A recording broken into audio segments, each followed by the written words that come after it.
Hola, mi nombre es Marcela Zamudio y le doy la bienvenida a Nuestras Voces, un programa que realizamos desde el Centro de Derechos Humanos de las Mujeres AC y que es posible gracias al apoyo de la Unión Europea. En esta emisión tendremos en entrevista a dos integrantes de la red Alianza para la Defensa del Estado Laico, con quienes hablaremos sobre el PIN parental. Ellas son Romelia Hinojosa y Rocío Martín. Además, nos acompaña Silvia Holguín, directora de la organización Mukira AC. Quédese con nosotros, ya comenzamos.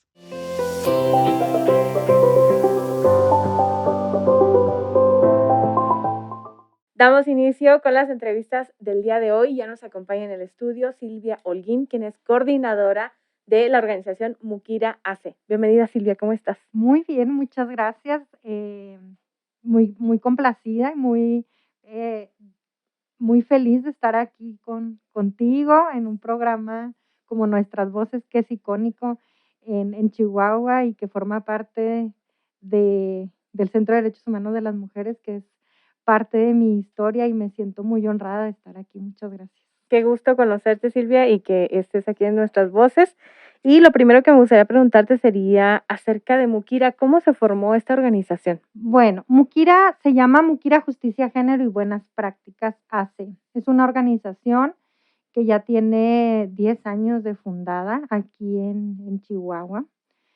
Claro que esta organización fundada tiene 10 años, pero es una organización que tiene trabajo ya mucho más grande, ¿verdad? Porque fue fundada por personas que son derechohumanistas, que son defensoras de derechos humanos y que ya tienen una larga trayectoria, tanto aquí en Chihuahua como en México, ¿no? Entonces, esta organización fue fundada por la licenciada Laura Aragón Castro y por la licenciada Lucha Castro. Es una organización fundada precisamente para apoyar el tema de las juventudes y apoyar el tema de la niñez, ¿no? En la prevención de violencia, en el mejoramiento de la calidad de vida de niñas, jóvenes y adolescentes de aquí de Chihuahua y de México. Entonces, creo que esta organización es una organización es un referente a nivel nacional por la manera en cómo trabajamos con las adolescentes, con los jóvenes, y es una organización civil que fue premiada internacionalmente por la UNESCO, por la metodología tan innovadora que tenemos al trabajar directamente con los niños, ¿no? Es una metodología galardonada, una metodología que nos da pues ese apoyo, nos da esa ventaja competitiva, ¿no? Que hace que nuestras metodologías les llegue a lo más interno del corazón de los niños, de los adolescentes, que puedan aprender como la prevención de violencia, la prevención del embarazo adolescente, que puedan incorporar todas estas herramientas de autocuidado, de liderazgo, de empoderamiento. Son todas estas habilidades que les va a servir en un futuro y que les va a servir para construir su proyecto de vida, ¿no? Y que puedan hacer un cambio en su vida, en su comunidad y claramente en el Estado, ¿no? Silvia, ¿cómo es esta metodología que nos comentas que trabaja Mukira? Bueno, es una metodología que incorpora diferentes técnicas, herramientas. Principalmente incorpora lo que es el arte, todas las muestras artísticas desde teatro, muralismo, escritura. em, mm, ¿Qué más? También incorporamos como todas estas técnicas ya basadas en el conocimiento, pero aplicadas en el juego. Nosotras todo lo que hacemos, lo hacemos incorporando el arte, el juego y el conocimiento. Entonces, y algo bien importante es que nosotras somos las facilitadoras de esos procesos, pero quienes completan y quienes son los protagonistas de todo son los niños, los jóvenes o los adolescentes con los que trabajamos. Entonces, es una herramienta, una metodología que nosotras utilizamos tanto incorporando tecnologías, tratamos de siempre estar como en la vanguardia en estas cuestiones tecnológicas, en todo esto que a los jóvenes les llama la atención, ¿no? O sea, como de las redes sociales. Entonces, todos nuestros talleres tienen y le imprimimos, digamos, nuestra firma, ¿no? Y es una firma que pues fue galardonada precisamente por la UNESCO, como te lo comento, pero es algo tan importante ver cómo estos procesos tan integrales que nosotros manejamos con con los niños, con los adolescentes, con los jóvenes, se les queda grabado, pues, entonces siempre nosotras estamos felices de trabajar con ellos porque hacen canciones, raps, hacen murales, hacen muestras artísticas de teatro, de, de muchísima escritura, que realmente nos llegan al alma a nosotras y pues a ellos les cambia toda su realidad, ¿no? Entonces, hemos trabajado ya mucho tiempo aquí en Chihuahua y en México, o sea, hemos trabajado en Michoacán, en el Estado de México, en Chihuahua, en otros estados de la república también hemos trabajado, pero, pues, hemos andado por todas partes, llevando todos estos conocimientos y teniendo como claro que la juventud y las niñas, los niños, pues, es el presente, ¿no? Y es el presente que tenemos que estar cultivando precisamente para que puedan ellas ser promotores del cambio de vida y de cambio de sus propias vidas y sus realidades, ¿no? Porque eso es lo que nosotras nos hemos percatado, ¿no? En el momento que nosotras, llevamos un proceso de capacitación, de empoderamiento, de liderazgo, con alguna adolescente, vemos que toda su realidad cambia, o sea, ella misma empieza a hacer cambios en su familia primeramente y luego posteriormente en la sociedad. Y bueno, y no se diga para ella misma, ¿no? Hemos visto adolescentes que para ahorita son parte de nuestro equipo en el que nosotras las andamos promoviendo para que sean las líderes de las otras niñas y que puedan haber como esta capacitación de pares, ¿no? Pero que ya se han ido a Tailandia, que son que ya han hecho muchísimas cosas que ellas pensaron en un inicio que no podían, ¿no? Entonces, pero que cuando pasan por todo este proceso de capacitación se dan cuenta que en realidad lo que necesitan ellas es ese empuje y ese saber que pueden y que lo van a lograr, ¿no? Así es, que se convierten en agentes de En a transformación. Exactamente, que se conviertan en agentes de transformación, en agentes de cambio, y que ayuden a otras adolescentes, a otras niñas, a lograr lo que buscan, ¿no? Entonces, sí, eso es básicamente lo que hacemos. Silvia, ¿cuántas personas están detrás de Mukira? ¿Cuántas personas colaboran con ustedes haciendo, por ejemplo, ahorita nos mencionabas, ¿no? Que estas jóvenes que empezaron a lo mejor tomando talleres y luego se convierten en líderes, también incluyéndolas a ellas, ¿cuántas personas son detrás? Bueno, tenemos un equipo bastante grande, el equipo administrativo, pues somos pocas, pero digamos que ya el equipo de consultoras, de asesoras, es un equipo muy nutrido, muy capacitado, te digo, ya sea profesionistas de la salud, como psicólogas, trabajadoras sociales, otras licenciadas en pedagogía y además las líderes adolescentes que ellas son las que siempre con las que estamos trabajando, pero sí somos alrededor de unas 30, o sea, personas entre asesores, consultoras, chicas líderes que promueven precisamente todos estos temas de empoderamiento, de liderazgo, de derechos humanos. Silvia, ¿con qué otras instituciones colaboran ustedes? Bueno, nuestro financiamiento principal son de organizaciones internacionales. Desde el inicio del trabajo de Mukira, hemos trabajado con el gobierno de Estados Unidos a través de varias agencias, así como la Embajada de Estados Unidos, el Consulado de Estados Unidos aquí en Ciudad Juárez, la UNICEF, y otras organizaciones internacionales como Rise Up International, Public Health Institute, y bueno, otras organizaciones internacionales con las cuales nos financiamos, pero además podemos realizar todos estos proyectos.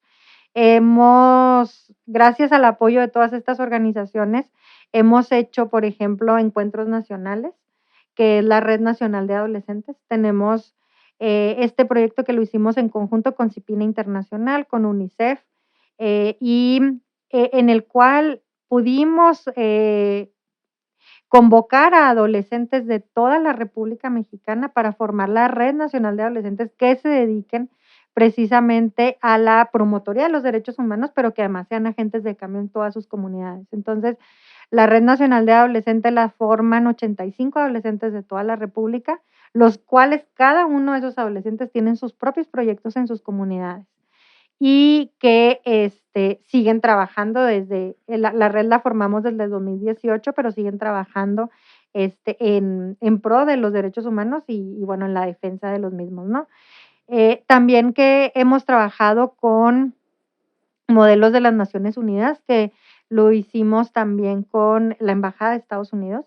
Este proyecto también convocamos a jóvenes de toda la República Mexicana. Fueron alrededor de 100 jóvenes que se congregaron en la Ciudad de México para hacer un modelo de las Naciones Unidas con el tema de refugiados. Es maravilloso ver cómo líderes de cada una de las comunidades de toda la República, pues son tan proactivos, son líderes natos y que tienen muchas ganas de trabajar, pero que además les encanta saber como más del tema, ¿no? Entonces, este modelo de las Naciones Unidas lo trabajamos en conjunto con la Embajada de Estados Unidos en México. Y bueno, fue un proyecto muy, muy grande en el cual trabajamos muchos temas de capacitación con adolescentes. Y bueno, ese fue uno. Otro es trabajamos la Escuela de Liderazgos Adolescentes con UNICEF. Nosotras lo que hacemos es que, por ejemplo, con UNICEF es un proyecto, digamos, que es una firma de UNICEF prácticamente en la Escuela de Liderazgos. La Escuela de Liderazgos de Adolescentes es un proyecto galardonado a nivel internacional y que UNICEF siempre dice que es un proyecto que nació aquí en México, ¿no? Precisamente para la promotoría de los derechos humanos de las niñas y de las adolescentes. Nosotras iniciamos este proyecto desde el 2018 también. Y bueno, ¿cómo es que hacemos todo este vínculo con adolescentes? Nosotras lanzamos una convocatoria pública y bueno, de ahí se van inscribiendo las adolescentes. Nos encanta saber por qué se inscriben, cuáles son sus motivaciones principales. Y digamos que el requisito principal para poder formar parte de la Escuela de Liderazgos es que ellas quieran ser promotoras en un futuro, ¿no? Que todas esas capacitaciones que nosotras les demos y que instituciones públicas que participan con nosotros, que son como actores estratégicos, sea como base para que ellas se puedan unir al trabajo de ACES o de la Secretaría de Salud, del Instituto Chihuahuense de las Mujeres o así. Entonces, ese es como el principal requisito. Quiero participar, me comprometo a estar de 12 a 18 sesiones, pero además en un futuro yo quiero seguir participando y quiero seguir colaborando y quiero ser agente de cambio, ¿no? Esos es como los principales objetivos de la Escuela de Liderazgos. La Escuela de Liderazgos la trabajamos aquí en Chihuahua y también en la Ciudad de México. Ha sido un proyecto, para mí, es uno de los proyectos más importantes en los cuales hemos visto muchos cambios en adolescentes y en las cuales hemos visto también adolescentes que llegaron unas y son otras en este momento, ¿no? Que ahorita ya están estudiando derecho o están estudiando educación, pero ya son líderes, y que ellas mismas están moviendo tantas estructuras sociales y que para nosotras son nuestras maestras en este momento, ¿no? Porque decimos, ¿cómo es que ellas han cambiado toda esta, no sé, su realidad la han cambiado, pero además ahorita ya son promotoras de los servicios amigables del sector salud, se han ido de viaje a intercambios por organizaciones de la sociedad civil, han participado en encuentros nacionales. y además son las líderes que jalan a sus compañeras del bachilleres, de la universidad o de la secundaria para que sigan participando en estos programas y se conviertan también sus otras compañeras en agentes de cambio, ¿no? Entonces, la Escuela de Liderazgos, trabajamos todos los temas de derechos humanos, perspectiva de género, liderazgo, empoderamiento, y nos encanta incorporar como todas estas herramientas de comunicación, de habilidades de empoderamiento, de liderazgo, precisamente para que ellas los vayan incorporando en su vida, ¿no? Entonces, todas estas habilidades necesarias que debes de tener para poder tener tu plan de vida y tu proyecto de vida bien establecido y que de cierta forma a ellas les sirve precisamente para prevenir embarazos adolescentes o embarazos no deseados, que les da la pauta para que ellas se conviertan en estas em, en estas conductoras de su propia vida, ¿no? O sea, que ellas puedan manejarla como ellas quieran, pero que además en base al liderazgo y a la defensa de los derechos humanos. Entonces es maravilloso. Hemos trabajado proyectos muy importantes con Wikipedia, por ejemplo, hemos hecho editatonas a nivel nacional. Las editatonas son estos eventos en donde mujeres escriben de mujeres, porque también lo que nos hemos dado cuenta es que ¿quiénes son los que escriben más en Wikipedia? Generalmente son hombres, que escriben de hombres. Entonces, cuando te das cuenta, por ejemplo, y nosotras iniciamos en las editatonas ya hace bastantes años, nos dimos cuenta que de las mujeres que se escribían, eran mujeres que estaban en el cine en el cine para adultos, por ejemplo.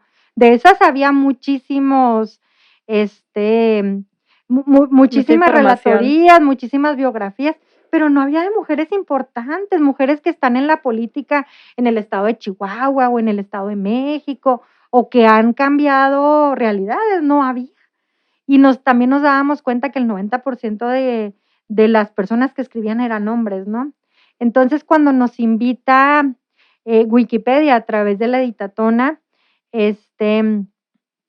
y de Wikimedia para participar en esto, para generar espacios donde mujeres puedan escribir de mujeres, pues nosotras felices, ¿no? Entonces, hemos hecho ya 3 editatonas en donde hemos rescatado la historia, primero de defensoras de derechos humanos de aquí de Chihuahua, segundo de mujeres en la política, que han participado en la política, que han sido senadoras, que han sido diputadas, que han trabajado en pro de la sociedad a través de la política y que de las cuales no se sabía nada, ¿no?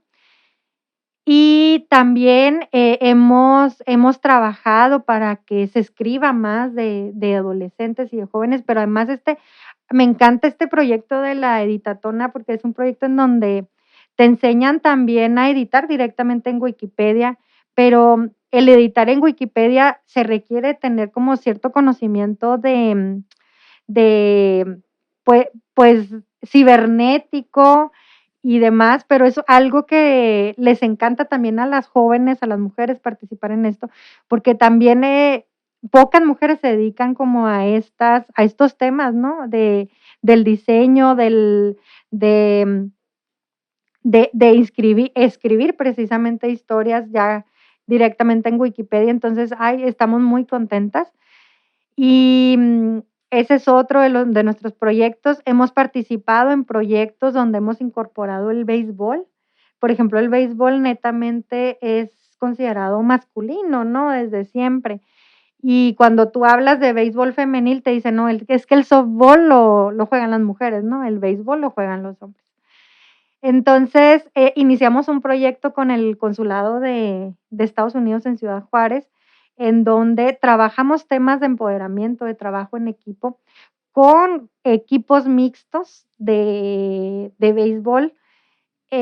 Y algo maravilloso para nosotras es que trabajamos aquí en Chihuahua, bueno, trabajamos en varios municipios, trabajamos en Cuauhtémoc, en Ciudad Juárez, aquí en Chihuahua y en Aquiles Cerdán. Y algo maravilloso que es como un logro es que gracias a todo este proceso que llevamos con ellas, se pudieron ir a la nacional de béisbol de mujeres, y que nos apoyó precisamente también gobierno del estado para poderlas llevar, y que pasaron casi hasta los primeros lugares, quedaron como en el quinto lugar. Cuando ellas llegaron decían, es que había pura gente grande, nosotros éramos las adolescentes, ¿no? Entonces, pues para nosotras fue como un logro el posicionamiento del béisbol femenil en adolescentes, y además de hacer como estos ejercicios en donde podemos incorporar a hombres y mujeres, niñas y niños en equipos mixtos, ¿no? Es algo que tampoco se había visto y donde nosotras tuvimos resultados maravillosos, nos sentimos tan contentas de ver a los adolescentes jugar mano a mano, con todo esto, pero además incorporando lo que es la perspectiva de género, los derechos humanos. Trabajamos con 4 coaches a nivel de estado y a ellos también los capacitamos en perspectiva de género, en cómo transversalizar la perspectiva de género en el deporte, ¿no? Y cómo lo pueden ellos hacer como ya eh, más tangible. Entonces, pues fue maravilloso ver, pero además también cuando empezamos con este proyecto hicimos como un sondeo, ¿no? ¿Qué es lo que está pasando aquí en la ciudad en temas del béisbol? ¿Por qué se le da más importancia a, a los equipos varoniles? Porque a las mujeres cuando van a jugar béisbol les dan espacios donde no hay luz, donde los baños están muy lejos, donde es un estacionamiento, pero pues no tienen las condiciones, ¿no? Y es precisamente por eso, porque como decían, son niñas, son adolescentes, pues nomás que vayan a entrenar ahí, ¿no? Pero los hombres son los que se van a la nacional, los hombres son los que recaban más dinero, ¿no?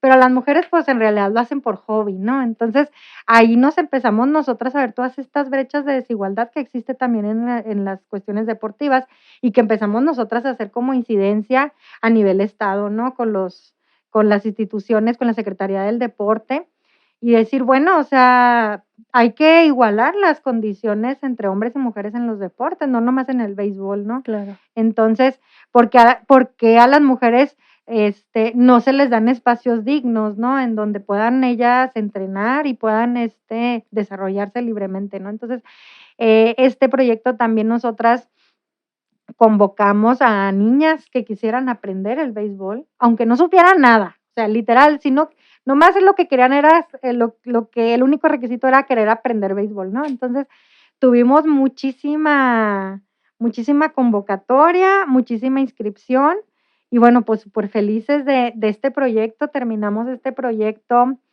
en el 2019, a principios del 2019, pero súper contentas de poder estar trabajando en estos procesos de deporte, porque el deporte también te ayuda a afianzar tu empoderamiento, a desarrollar tu liderazgo.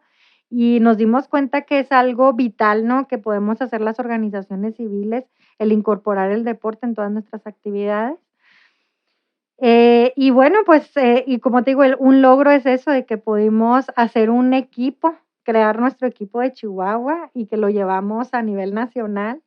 Entonces, pues, felices de estar participando en estos programas. Y bueno, te podría decir mucho más otros programas que tenemos, pero más o menos esto es lo que hacemos. Nos encanta trabajar temas de prevención del abuso sexual infantil.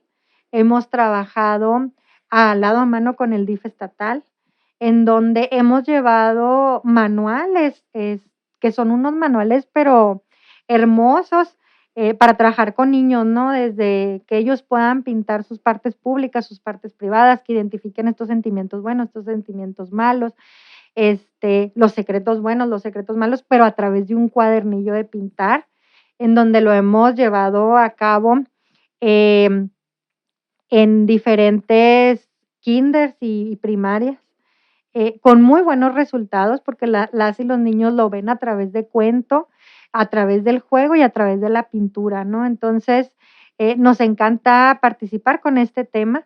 Hemos capacitado maestras, maestros precisamente de kinder y de primaria para que puedan incorporar en sus labores diarias el tema de prevención del abuso sexual infantil y cómo abordarlo, ¿no? Eh, También hemos trabajado, y esa es una de nuestros últimos proyectos, hemos trabajado el teatro a través de focus group, precisamente en temas de prevención del embarazo adolescente.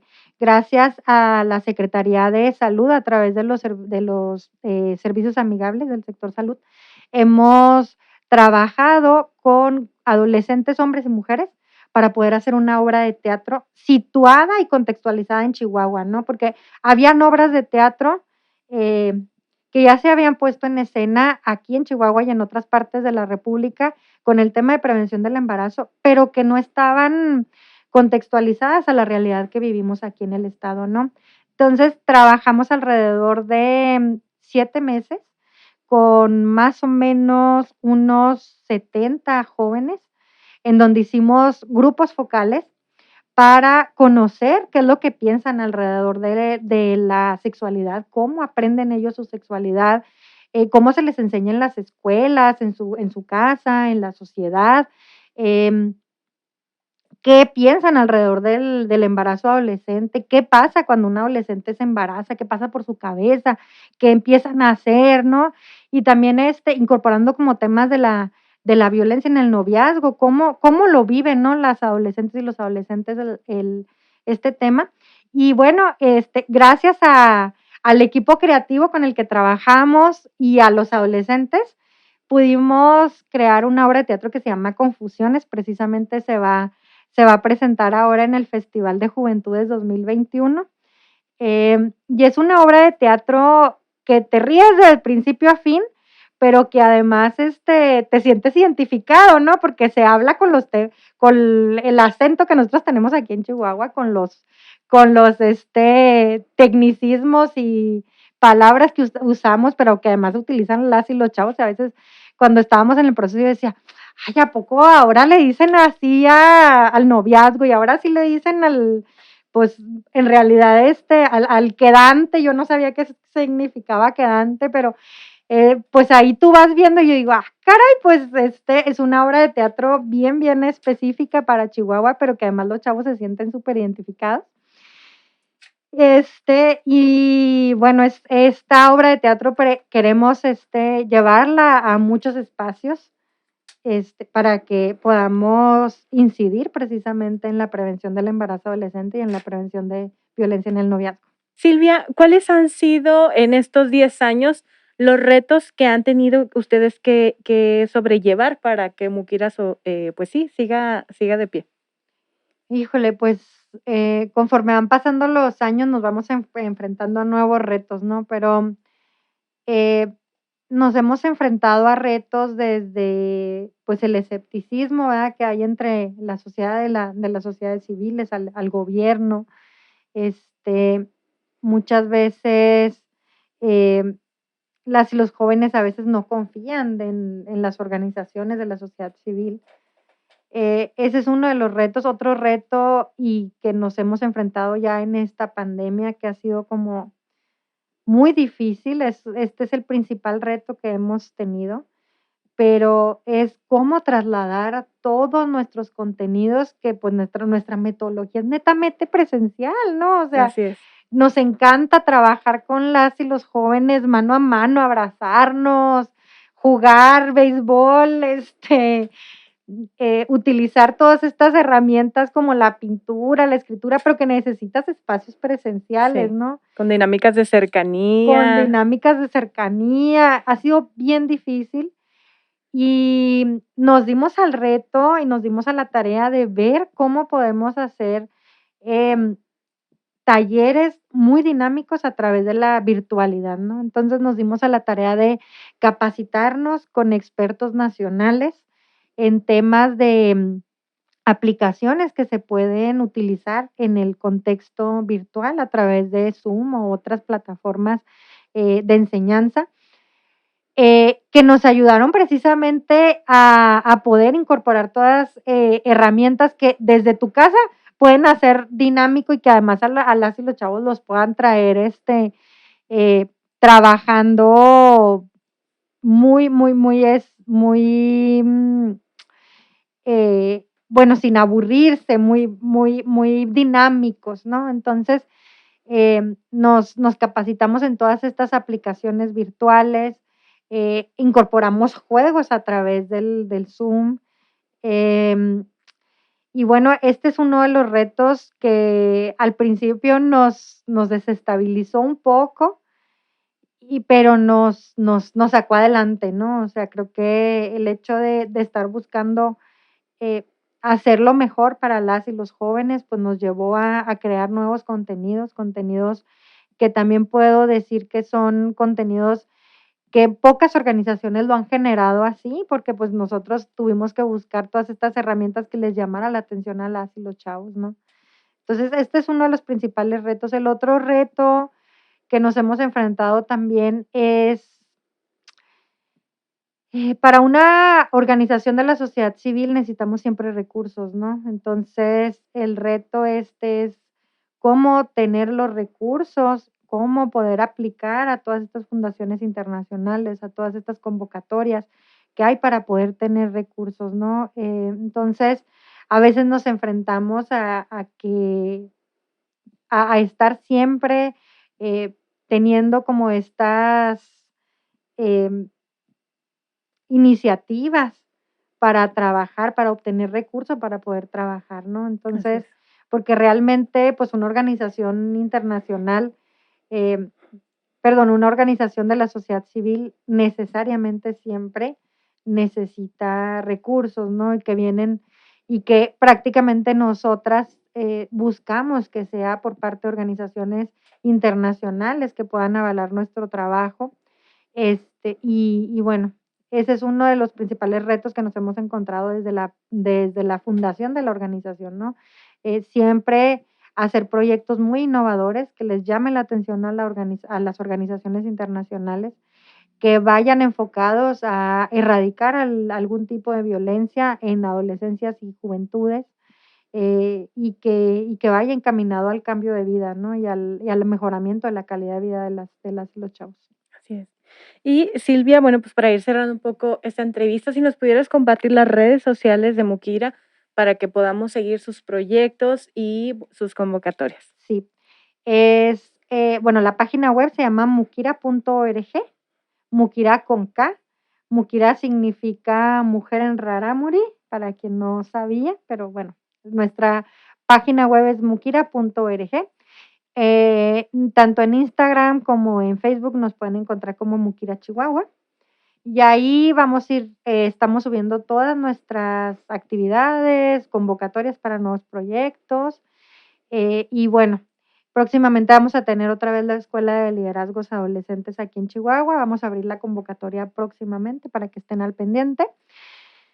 Y bueno, también tenemos otro proyecto que se me olvidó mencionar, pero es un proyecto que se llama Futuras Abogadas. Es un proyecto que trabajamos con el Consulado de Estados Unidos, pero en donde convocamos a chavas que les interesa pues todo el tema de la abogacía y cómo incorporarlo, ¿no? Y saber si ellas lo que quieren estudiar es derecho y cómo hacer el derecho de una manera diferente, ¿no? Incorporando la perspectiva de género y los derechos humanos. Bien, pues, ¿algo más que te gustaría agregar, Silvia? Pues no, agradecer muchísimo estar aquí. Me siento como siempre muy honrada, como te lo digo en este momento, como te lo dije hace un momento. Y bueno, pues gracias por la invitación. Al contrario, muchas gracias que hayas asistido a este programa Nuestras Voces y pues tienen las puertas abiertas para Gracias. que cuando tengan algún proyecto en puerta o alguna otra información que quieran dar a conocer, puedan acercarse a este programa. Muchas gracias. A las personas que siguen esta emisión, ya regresamos con una entrevista más.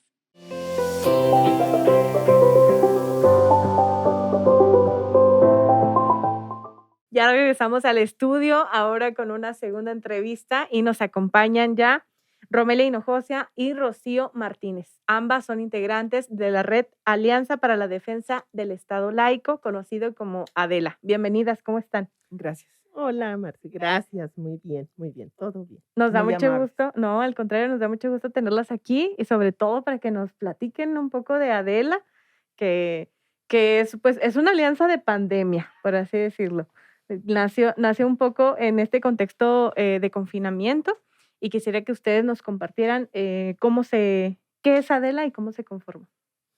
Bueno, pues ya dijiste, es una red, ¿no? Es una red de asociaciones, de grupas, de colectivos, colectivas y de Individuos. personas, de individuos, ¿no? Que tenemos como línea, como objetivo central, la defensa del Estado laico. Sin embargo, bueno, el inicio de Adela, fue motivada por las iniciativas de ley que se recibieron en el Congreso Estatal, que impulsaban la figura esta del PIN parental, con la cual padres y madres de familia podían vetar que niños y niñas recibieran educación sexual integral en las escuelas.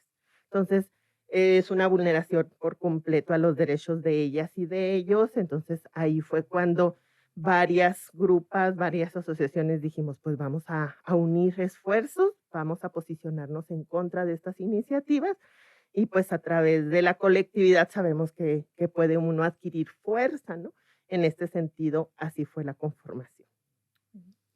Sí, bueno, inicialmente hubo documentos que se realizaron con firmas rechazando ese tipo de propuestas, pero nosotros creímos que era necesario algo más, o sea, no nada más dejarlo en un documento con firmas, sino de una actividad continua para echar atrás este tipo de iniciativas que laceran el derecho de los niños, niñas y adolescentes. Entonces, bueno, nos ha costado bastante en este contexto de pandemia, nos reunimos de manera virtual, a veces hacemos actos de presencia en el Congreso, pero no queremos quitar el dedo del renglón, esté el gobierno que esté, los diputados y diputadas que estén. Consideramos que es trascendente que esto se dé a conocer a la sociedad lo que está sucediendo y que se llame la atención acerca de que esto no es un avance, sino un retroceso. Este tipo de iniciativas como el derecho preferente y el PIN parental.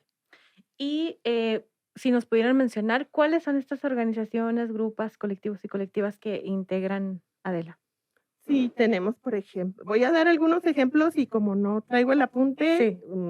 la memoria seguramente me va a fallar y una disculpa por las omisiones involuntarias.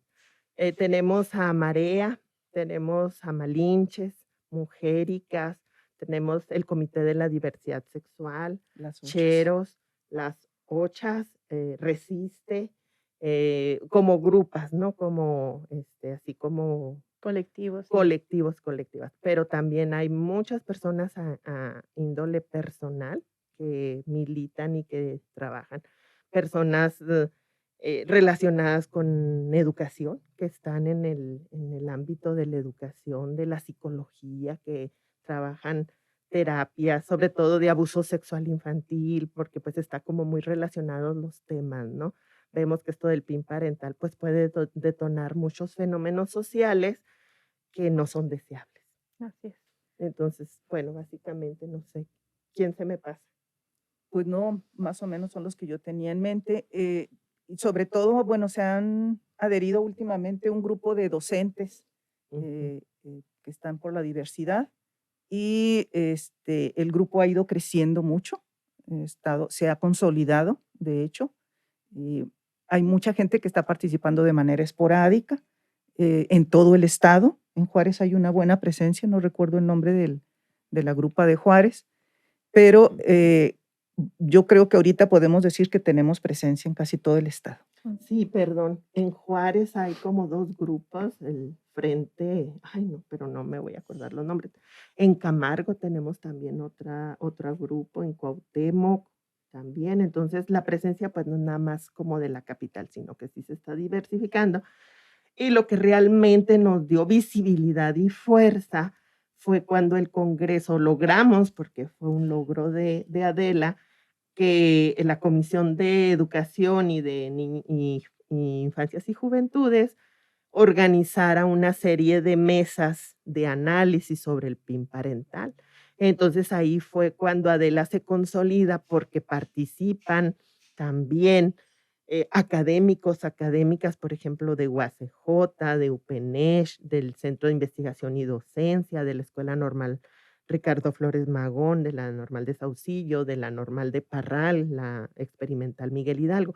Allí fue cuando vimos, bueno, que había muchas personas con esta afinidad en torno a los planteamientos que como derecho humanistas tiene Adela, ¿no? Entonces, está muy diverso. Ha sido también en transitar entre diferentes grupos y colectivos, sabemos que tiene sus dificultades, ¿no? Claro. En los feminismos podemos ver estas diferencias, pero hemos sabido capotear, pues, estas diferencias y unificarnos en torno a estas coincidencias, que es lo que nos debe de motivar, pues, el trabajo de manera colectiva. ¿El trabajo de la red desde cuándo comenzó? ¿En qué fecha más o menos? Fue en junio del año pasado, aunque ya había habido una suerte de contactos por estas cartas que salieron, de protesta contra esta iniciativa. Entonces, pero de manera concreta fue en junio.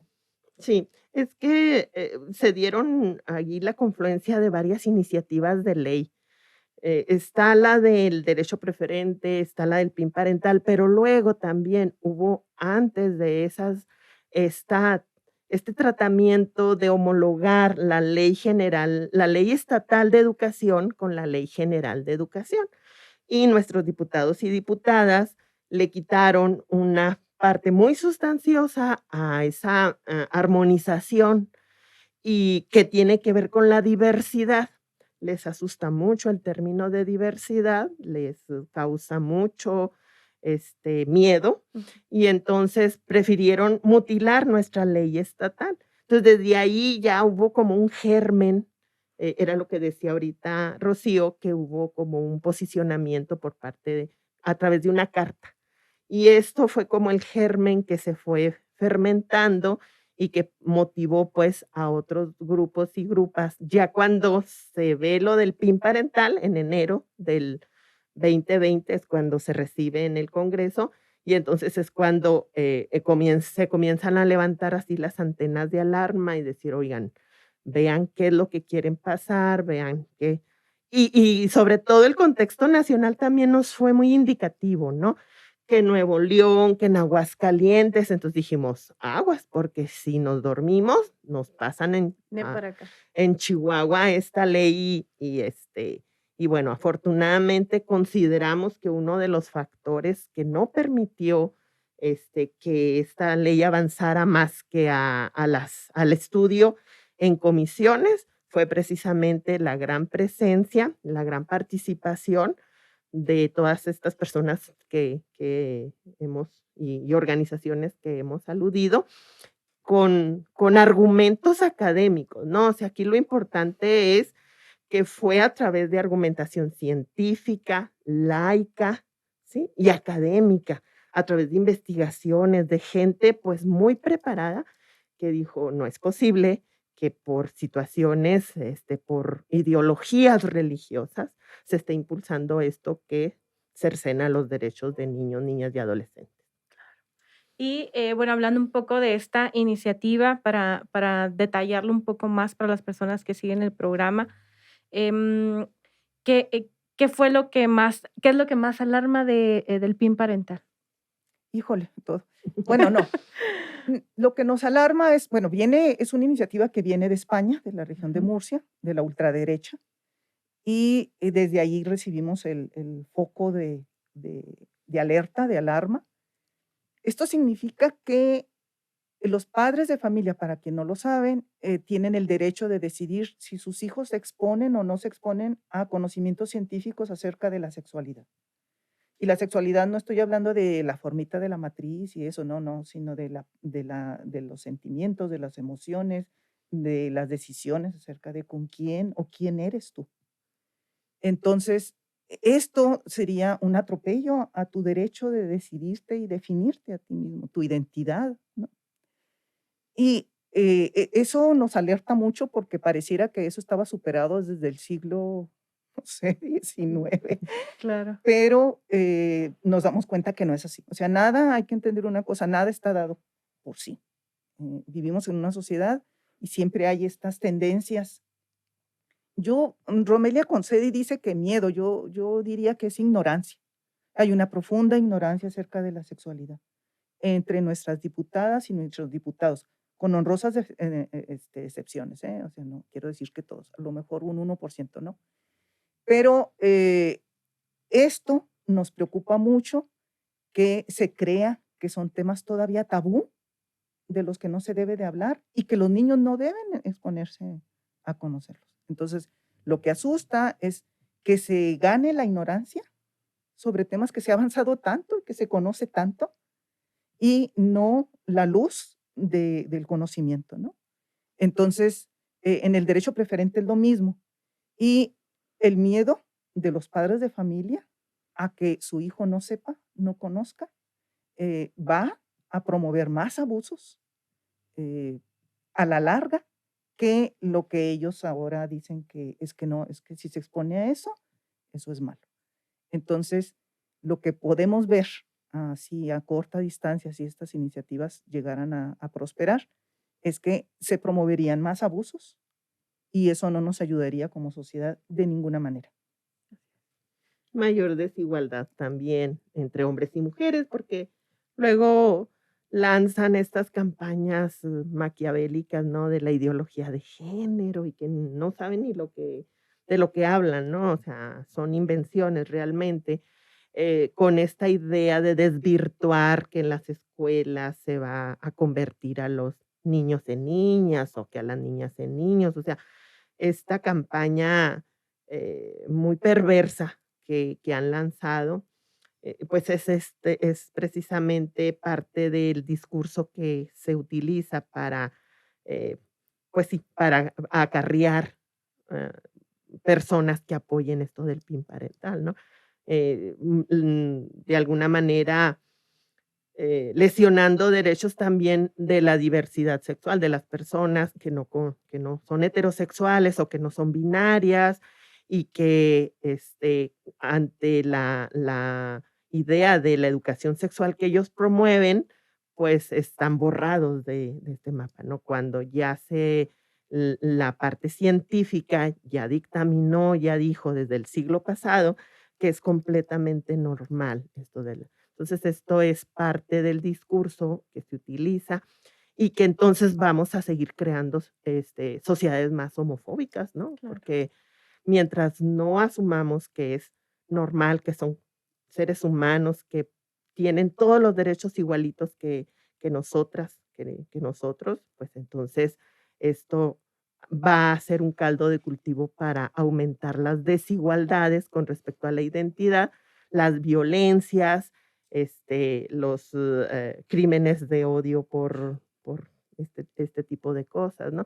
Y también el feminicidio, ¿no? Porque estamos en Chihuahua, hablar de feminicidio es algo como muy común, muy cotidiano, y resulta pues que entonces la educación, con esta falsa idea que de la ideología de género es que quieren confundir hombres con mujeres y que no son iguales y que no sé qué tanta cosa, están deteniendo el derecho, el avance de la igualdad entre hombres y mujeres, la igualdad sustantiva, la igualdad en el goce de los derechos, no en la parte ontológica, ¿no? Que es lo que ellos manejan subrepticiamente.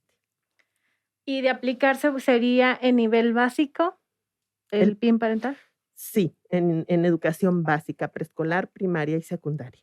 Okey, es decir, que estas infancias y estas juventudes, podrían hablar de estos temas, hasta la universidad, por ejemplo. Ujú. Sí, pero tome en cuenta que ya hubo un vicio de origen, ¿no? Sí, O sea, claro. que ya hubo un daño de origen en la percepción de la realidad. Sí. Entonces, imagínense, iríamos a contra de cuando lleguen a la universidad y se expongan a otro tipo de educación, pero ya con un montón de prejuicios que han ido fomentando el no conocer, el no saber y el someterse solamente a criterios muchas veces religiosos. Entonces, sería un daño tremendo a la sociedad porque iría equiparado a otra serie de violencias, ¿no? Como decía Rome, que implican eh, que las mujeres deben de llegar vírgenes al matrimonio, que debe de haber abstención y las enfermedades sexuales, imagínese el problema, porque obviamente que te digan abstente no quiere decir que suceda, ¿no?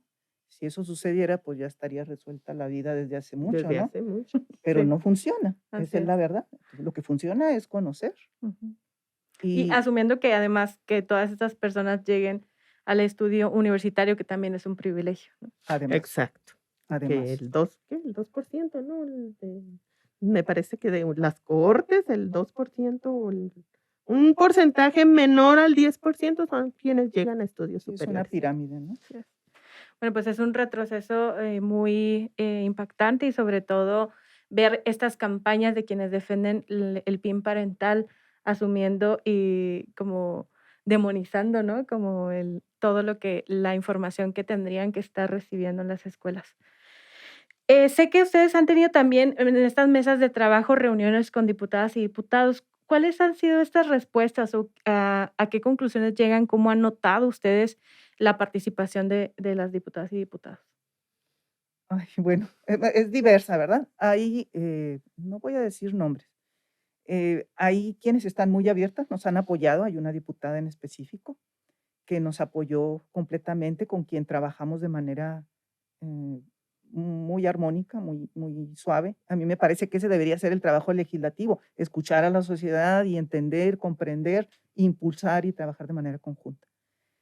Pero hay otros que, bueno, se quedan simplemente callados. En las mesas técnicas, la posición de el derecho a la educación sexual integral fue mayoritaria y fue avasallante. De todas, desde la filosofía, la antropología, la parte jurídica, pedagogía, de la salud, de todos, de todos. Y la de ellos fue mínima la participación y pobre. Pobre porque repiten los mismos argumentos, la ideología de género, es que la ideología, pero entonces también es lo mismo.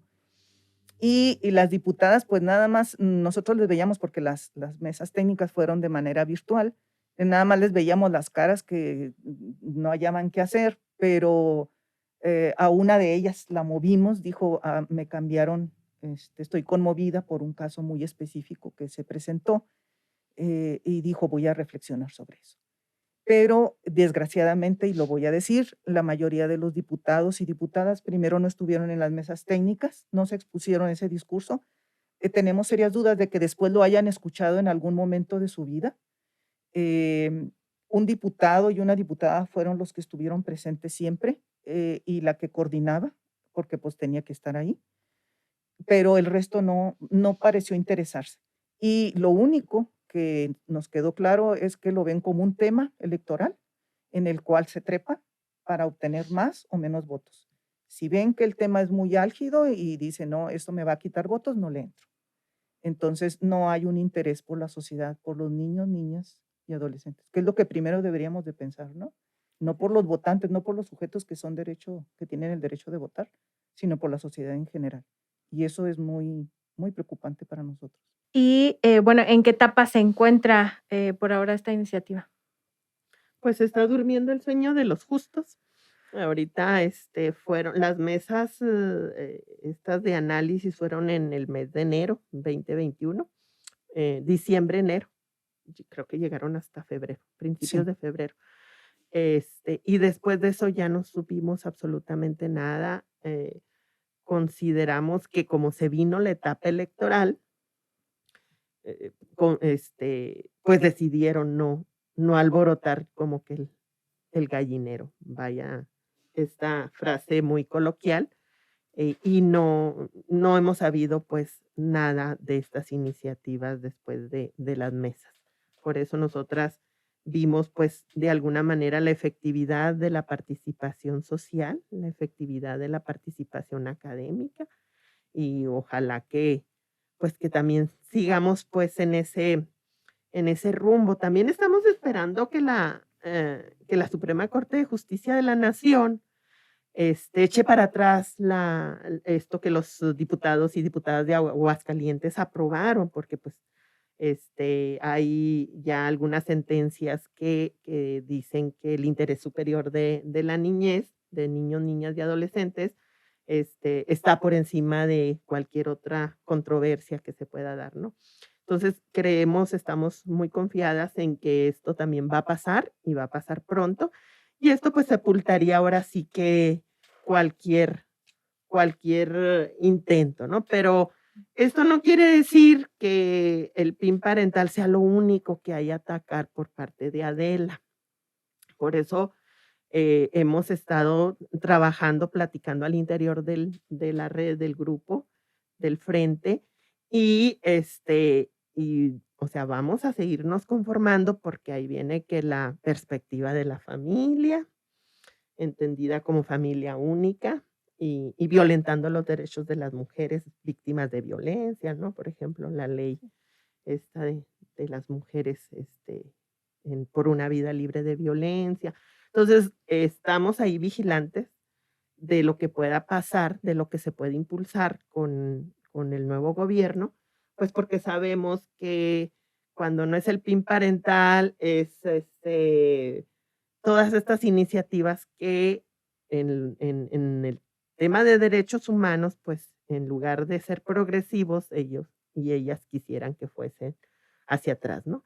Entonces, en ese sentido, vamos a estar como muy a la expectativa de que se presente por parte de la Secretaría de Educación con esto de educación integral de la sexualidad. Nos preocupan algunos programas muy conservadores que andan en el plano educativo incidiendo en las escuelas y que tienen pues estos mismos tintes de convertir la sexualidad en tabús, en prohibiciones, en amenazas, en miedos hacia los niños, niñas y adolescentes. Y pues este es un enfoque contrario a lo que la Secretaría de Educación Pública mantiene, ¿no? Entonces, en ese sentido, hay mucho trabajo por hacer. No nos vamos a dedicar únicamente PIN parental y que ya se acabó el PIN y ya todo, no. Sabemos que este tema puede resurgir, no está muerto, pues, Ujú.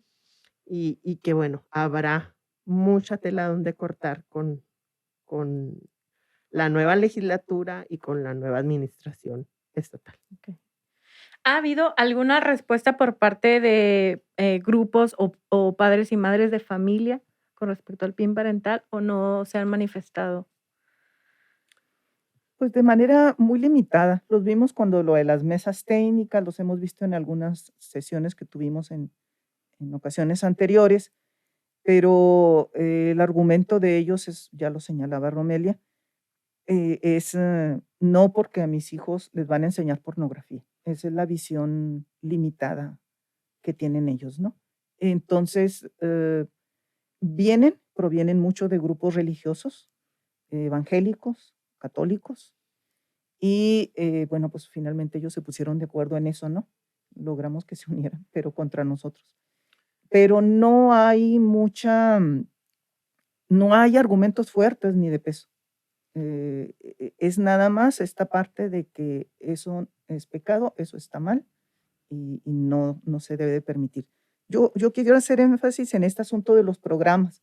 Ahora con la pandemia se facilitó de alguna manera que se promovieran suertes de videos en donde se habla sobre sexualidad, pero con este otro enfoque de la familia, papá, mamá y nada más hay, no hay otras alternativas, ¿no? Y nosotros, como dice Romelia, no vamos a quitar el dedo del renglón. Sabemos que si el PIN parental y el derecho preferente de los padres no prospera, lo van a intentar de otras maneras. De hecho, ya lo están haciendo. Hay programas en ese sentido. eh, y que es importante alertar sobre todo al magisterio de que entienda que este tipo de programas no ayuda y que hay una alternativa en los libros de texto y que hay una alternativa propuesta de la Secretaría de Educación Pública, que no es necesario recurrir a este tipo de programas porque sí hay una visión científica de cómo tratar estos temas y que se le da al magisterio en general.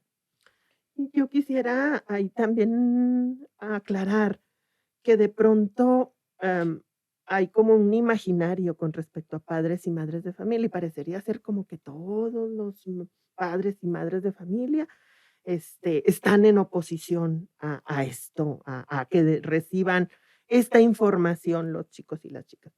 Hay un grupo de colegas del Centro de Investigación y Docencia que hicieron una investigación el año pasado y lograron encuestar, perdón, a casi 20,000 padres y madres de familia de la entidad.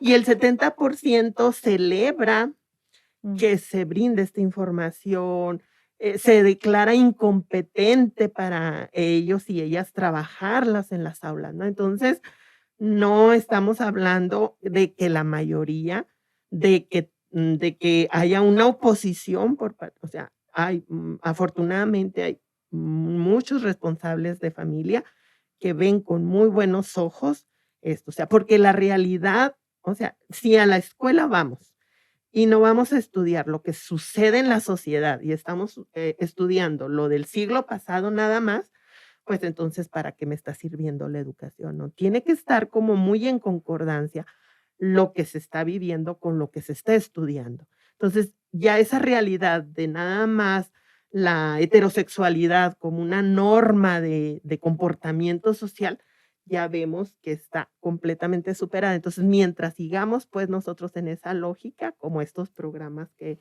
a los que alude Rocío, pues, entonces esto quiere decir que estamos, este, inventando una persona ideal, pues, que no está muy lejana de la realidad. Entonces, no, yo sí también me atrevería a dar un mensaje a maestros y maestras, porque luego hay como mucho temor, como mucho miedo, es que yo no sé si trabajo eso, los padres y madres de familia se me van a realmente, hablando se entiende la gente, dirigiéndonos a ellos y a ellas, y hablando con estos argumentos científicos, podemos perfectamente trabajar en armonía, porque la familia puede educar dentro de su seno en todos los preceptos religiosos que ellas y ellos decidan hacerlo, pero no puede dejar que sus hijos reciban esta información científica.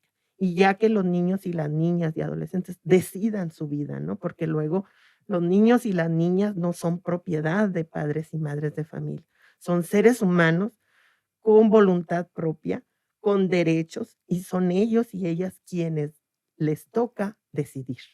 Claro. Y, bueno, ¿y cuál sería el llamado también a la sociedad en general? ¿De qué manera podrían ayudar, a la red? Bueno, primero que nada, tenemos por ahí una página en Face. eh, Nos gustaría que la visitaran para que Claro. conocieran, se expusieran, eh, tuvieran empatía para entender qué es lo que estamos haciendo.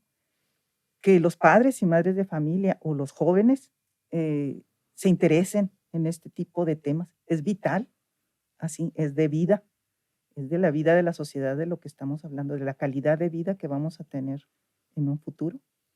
Aclaro que en Adela hay de muchas edades, ¿eh? Hay jovencitas, jovencitos, ya vemos veteranas y veteranos de la revolución, ¿no? Ya, gente adulto mayor. Entonces, es necesario que toda la sociedad se exponga a este conocimiento, tratando de tener la mayor apertura de pensamiento posible, sobre todo eso, empatía. Ponerme en el lugar del otro, entender qué es lo que están viviendo, qué es lo que están sintiendo. Y dejar los miedos. Es que el miedo, yo lo vería como un producto más que todo de la ignorancia. Es que ignoramos un montón de cosas. Yo soy profa jubilada. Cuando entré con Adela me di cuenta de un montón de cosas. Entonces, no hay que negarnos la posibilidad de aprender sobre sexualidad, aunque seamos ya adultos mayores o adultas mayores, ¿no? Claro. Siempre hay posibilidades de aprender. Esa es la invitación a la sociedad.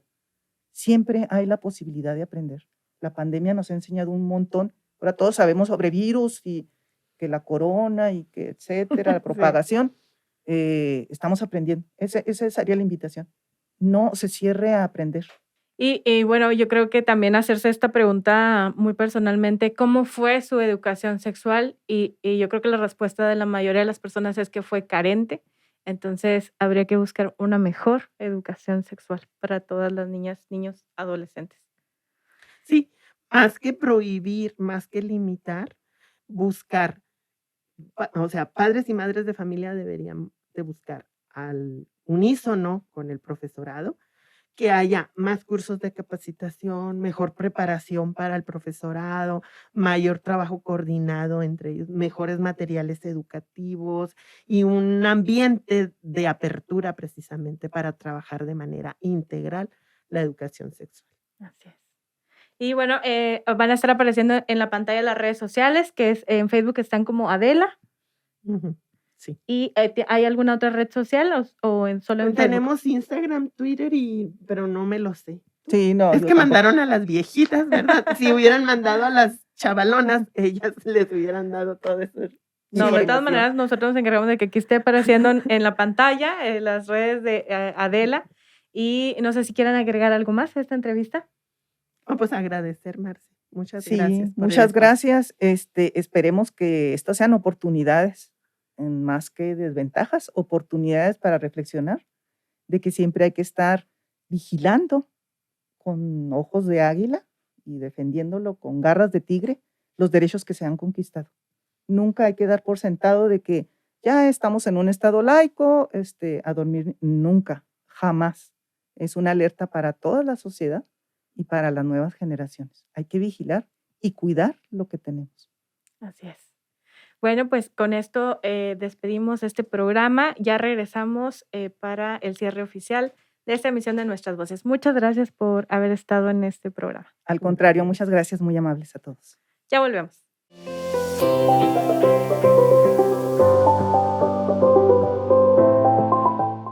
Agradecemos a las personas invitadas a esta emisión, que fueron Romelia Hinojosa, Rocío Martínez y Silvia Holguín, así como al equipo de Trompeta Films por la producción de este programa.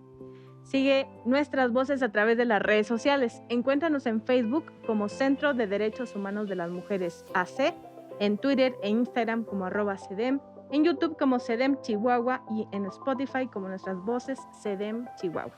Nuestras Voces es posible gracias al financiamiento de la Unión Europea. Mi nombre es Marcela Zamudio, gracias por acompañarnos. Le esperamos en nuestra próxima emisión el miércoles 4 de agosto. Hasta la próxima.